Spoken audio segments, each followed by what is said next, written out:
It's the Joe Show.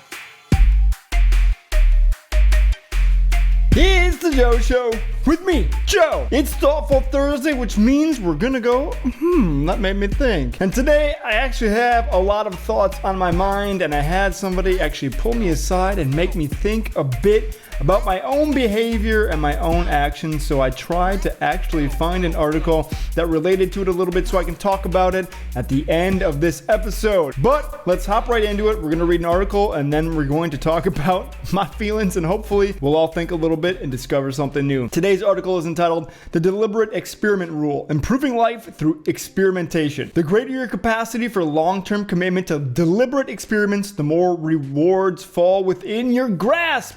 I like the idea of this because science is so damn important. It's also on the top of everyone's mind lately with topics such as coronavirus and climate change and the denial of science that has really happened throughout the United States. But let's read what this means to deliberately experiment and how it can make us grow. Ralph Waldo Emerson, whom you may remember from Walden fame. I've never actually read Walden, but that's how you might know him. Once said, all life is an experiment. The more experiments you make, the better. Almost everything is an experiment, a work in progress.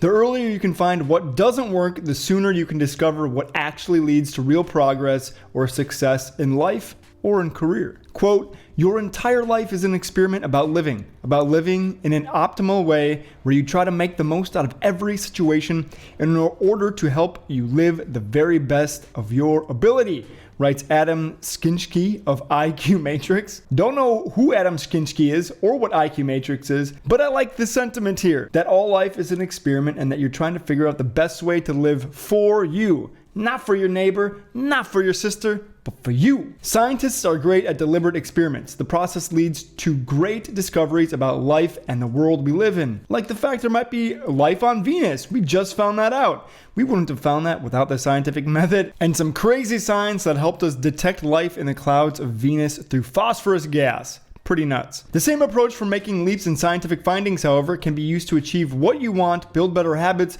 improve relationships, or become a better version of yourself. Think of it like this. It's kind of like getting blasted with gamma radiation and turning into the Hulk, but you don't got to get blasted and you don't got to turn into the Hulk. Instead, you can just do some small experiments in your life to become better over time. Though if we're looking for a better superhero analogy, I would say this is kind of like Tony Stark, right? He doesn't have any superpowers, but what he does have, besides money, is the ability to experiment and try new things.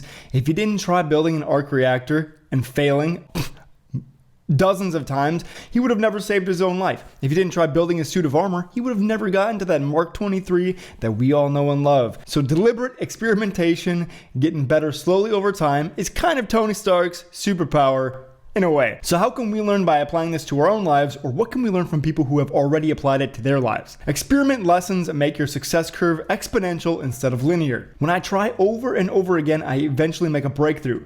The only thing worse than starting something and failing is not starting something, says Seth Godin. Marketing genius Seth Godin. If anybody knows about experimentation, it's that guy, as he's probably constantly A/B testing his marketing ads and the way that he advertises to people. Edison failed 10,000 times before he made the electric light. Do not be discouraged if you fail a few times. Picasso experimented throughout his long lifetime. The total number of artworks he produced has been estimated at 50,000, comprising 1,885 paintings, 1,228 sculptures, 2,880 ceramics, roughly 12,000 drawings, some of them I'm sure of butts, many thousands of prints, and numerous tapestries and rugs. They were not all great pieces. In fact, you don't even know about most of them because they were probably not great pieces.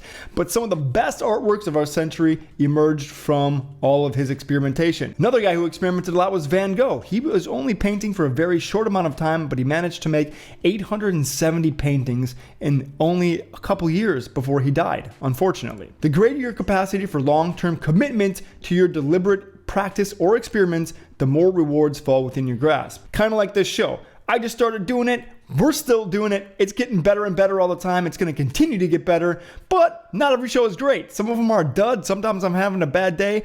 And I mean, this might even be one of the crap episodes. Who knows? The big lesson to learn, though, is that outliers produce just as many bad ideas as everyone else. In other words, the key to long-term success or increasing your odds of success is producing more experiments and doing more of what works. In fact, many people don't produce more or perform a lot of deliberate experiments just because it's time intensive. Jeff Bezos once, how did we get to Jeff Bezos? Jeff Bezos once explained in an SEC filing that you file that for like financial reports. Given a 10% chance of 100 times payoff, you should take that bet every time. You're still going to be wrong 9 times out of 10. We all know that if you swing for the fences, you're going to strike out a lot, but you're also going to hit some home runs. Again, relating to this article, you have to experiment, but I think we get it. Article, we have to do some deliberate experimentation, but I don't think this article ever explained what exactly deliberate experimentation is. So the author says life is an experiment in progress and you are the chief scientist. I feel like I need my glasses for this so I can look more like a scientist. Science mode activated. What exactly is a deliberate experimentation and how can you add it into your life? In my opinion, deliberate experimentation means taking or making these small experiments with KPIs, with key performance indicators, or with some sort of outcome in mind, and then measuring your results against your KPIs. If I, for example, happen to have emotional outbursts, not saying that I do or don't, who knows? Scientists don't get upset. They just get data. If I were to have emotional outbursts and I wanted to improve on that, I could run a deliberate experiment over the next week that says every time I'm starting to feel emotional when I'm having a conversation with somebody about a business topic, a relationship, any sort of discussion, and I start to feel emotions come on, I have to count to 5 before I can respond.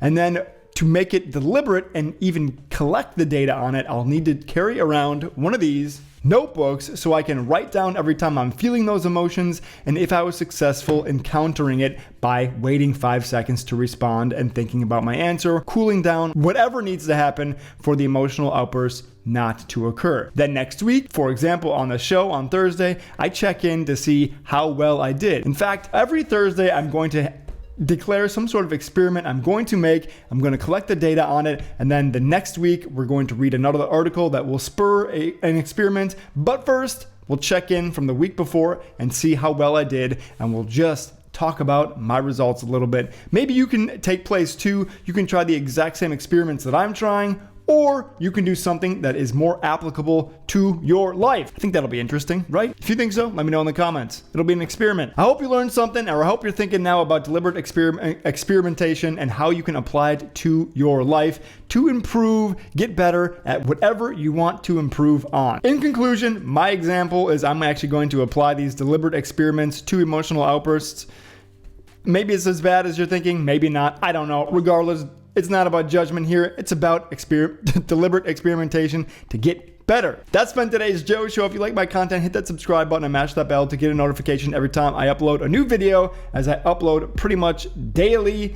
If you like me, tell me about a friend. We're trying to get more viewers here and grow this channel, get more interaction going on so I can have some live question and answer, live chats, live whatever, but we need an audience for that to occur, and I'd love for us to be able to do that.